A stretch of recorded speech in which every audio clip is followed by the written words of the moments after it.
నరేంద్ర మోడీ గారు ఆయన మీద చేసే ప్రచారం ఏంటంటే ఆయన తోటి పార్టీ నాయకుల్లో పెద్దల్ని రెస్పెక్ట్ చేయరని. కానీ ఈ రోజున మీరు చూస్తే కనుక 90 ఏళ్ల బీజేపీ పార్టీకి సంబంధించినటువంటి లీడర్ యొక్క కాళ్ళు మొక్కినటువంటి నరేంద్ర మోడీ గారు. సో ఆయన పేరు వచ్చేసి మక్కన్ లాల్ సర్కార్ అనమాట. ఇప్పుడు వెస్ట్ బెంగాల్కి సంబంధించినటువంటి ప్రమాణ స్వీకారం జరుగుతున్న నేపథ్యంలో ఆయన కాళ్ళకి నమస్కరించినాడు నరేంద్ర మోదీ గారు. ఆయన ఏజ్ ఏం తక్కువేం కాదు మోదీ గారు, ఇంచుమించు 70 ఏళ్ళు దాటిపోయింది. సో విషయంలోకి వెళ్తే కనుక నరేంద్ర మోడీ గారు 90 ఏళ్ల వృద్ధుడిని ఆలింగనం చేసుకుని ఆయన కాళ్ళకి నమస్కరించారు. సో దీంతో ఎవరైనా చర్చ నడుస్తోంది.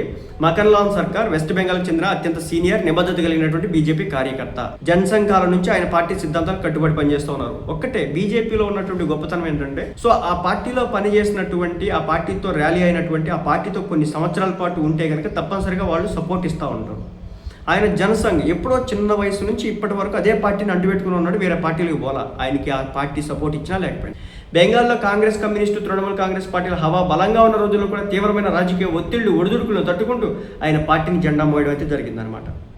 సో అలాగే కోల్కతాలోని బ్రిగేడ్ పరేడ్ మైదానంలో సువేందు అధికారి పశ్చిమ బెంగాల్గా సీఎంగా చేయడం జరుగుతూ ఉంది. సో ఇలాంటి నేపథ్యంలో ఆయన కూడా ఎన్నో ఏళ్లుగా పార్టీ కోసం వెస్ట్ బెంగాల్లో పనిచేసినాడు కాబట్టి దానికి రెస్పెక్ట్ ఇస్తూ ఆయన స్టేజ్ మీద కూర్చోబెట్టిన నేపథ్యంలో ఆయన కాళ్ళకి నమస్కరించినాడు నరేంద్ర మోడీ గారు.